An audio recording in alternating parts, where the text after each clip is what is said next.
السلام علیکم۔ اردو صفحہ چینل میں آپ سب کو خوش آمدید۔ آج ہم آپ کی خدمت میں حاضر ہوئے ہیں عمران سیریز کے ناول کارکا کے چوتھے حصے کے ساتھ، جو کہ طنز و مزاح کے ساتھ ساتھ پراسرار واقعات اور دلچسپی سے بھرپور ہے۔ ویڈیو میں آگے بڑھنے سے پہلے آپ سب سے گزارش ہے کہ اردو صفحہ چینل کو سبسکرائب کر دیں تاکہ ہر نئی آنے والی ویڈیو کا نوٹیفیکیشن آپ کو مل سکے۔ صدیقی نے کار رانا ہاؤس کے گیٹ پر روکی تو سائڈ سیٹ پر بیٹھے ہوئے چوہان اور پچھلی سیٹ پر بیٹھے ہوئے خاور اور نعمانی نے فوراً کار کے دروازے کھولے اور کار سے نکل کر باہر آ گئے۔ کار سے نکلتے انہیں جیبوں سے مشین پسٹل نکال لیے۔ صدیقی نے کار کا انجن بند کیا اور وہ بھی کار کا دروازہ کھول کر باہر آ گیا، اور پھر اس نے خاور کو اشارہ کیا تو خاور سر ہلاتا ہوا گیٹ کی طرف بڑھا اور اس نے گیٹ کی سائڈ دیوار پر لگی ہوئی کال بیل کا بٹن پریس کر دیا۔ اندر گھنٹی بجنے کی آواز سنائی دی۔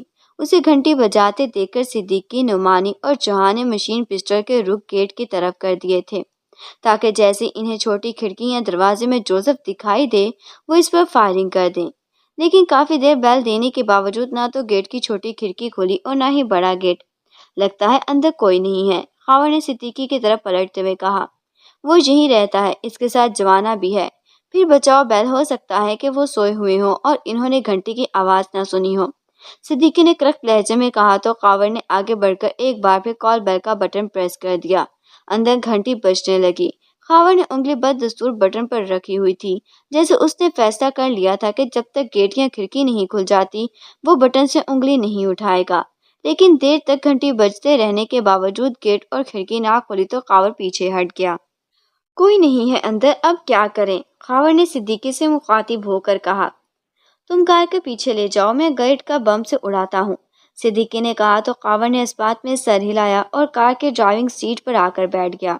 اس نے کار سٹارٹ کی اور اسے بیک کرتا ہوا رانا ہاؤس کے گیٹ سے دور لے گیا۔ اسے کار دور لے جاتے دیکھ کر صدیقی نے جیب میں ہاتھ ڈالا اور پھر وہ ایک تکونی شکل کا میگنیٹ بم لے کر آگے بڑھا۔ اس نے بم پر لگا کر ایک بٹن پریس کیا تو بم پر موجود سبز رنگ کا ایک بلب جل اٹھا۔ صدیقی نے بم کو گیٹ کے ساتھ لگایا تو بم کا میگنیٹ گیٹ سے چپک گیا۔ بم چپکتے ہی صدیقی نے بم کا ایک بٹن پریس کر دیا۔ اس بار جیسے ہی بٹن پریس ہوا سبز بلب بجھ اٹھا اور اس کی جگہ سرخ رنگ کا بلب جل اٹھا۔ پیچھے ہٹ جاؤ، صدیقی نے چوہان اور نعمانی سے مخاطب ہو کر کہا اور خود بھی تیزی سے پیچھے ہٹتا چلا گیا۔ ابھی وہ کچھ ہی دور گئے ہوں گے کہ اچانک ایک زوردار دھماکہ ہوا۔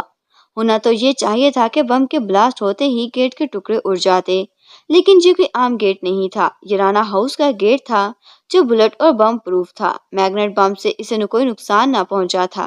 یہ کیا؟ گیٹ کو تو کوئی نقصان نہیں ہوا، نعمانی نے حیرت بھرے لہجے میں کہا۔ یہ بلٹ اور بم پروف گیٹ ہے، معمولی میگنیٹ بم سے بھلا اس پر کیا اثر ہوگا، چوہان نے منہ بناتے ہوئے کہا۔ تو پھر اس گیٹ کو تباہ کرنے کے لیے کیا میں اس پر ایٹم بم لگاؤں، صدیقی نے منہ بناتے ہوئے کہا۔ ایٹم بم کی ضرورت نہیں ہے، میرے پاس راڈ بم ہے، وہ راڈ بموں کے گیٹ کی سائڈ کی دیواروں سے لگا کر اس پر فائر کرتے ہیں، بم بلاسٹ ہونے سے دیواریں ٹوٹ جائیں گی اور گیٹ گر جائے گا، چوہان نے کہا۔ اوہ تو لگاؤ جا کر، مجھ سے کیوں پوچھ رہے ہو، صدیقی نے اسی انداز میں کہا تو چوہان تیز تیز چلتا ہوا کار کی طرف گیا۔ اس نے خاور سے کہہ کر کار کی ڈگی کھلوائی اور پھر جب وہ واپس آیا تو اس کے ہاتھوں میں دو بڑے بڑے راڈ بم تھے۔ اس نے ایک راڈ بم نعمانی کی طرف اچھال دیا۔ نعمانی نے بم ہوا میں ہی دبوچا اور گیٹ کی طرف بڑھ گیا۔ چوہان نے راڈ بم گیٹ کی دائیں طرف دیوار میں نصب کیا اور نعمانی بم بائیں دیوار پر نصب کرنے لگا۔ کچھ ہی دیر میں دونوں بم دیواروں پر نصب ہو گئے۔ بم نصب کرتے ہی وہ تیزی سے پیچھے ہٹتے چلے گئے۔ تم اپنے راڈ بم پر فائر کرو، میں اپنے لگائے ہوئے راڈ بم کو نشانہ بناتا ہوں، میں 3 تک گنوں گا اور پھر 3 تک گنتی پوری ہوتے ہی ہم ایک ساتھ بموں پر فائر کر دیں گے تاکہ یہ ایک ساتھ اور ایک ہی وقت میں بلاسٹ ہوں، چوہان نے نعمانی سے مخاطب ہو کر کہا تو نعمانی نے اس بات میں سر ہلا دیا اور پھر وہ تیزی سے پیچھے ہٹے۔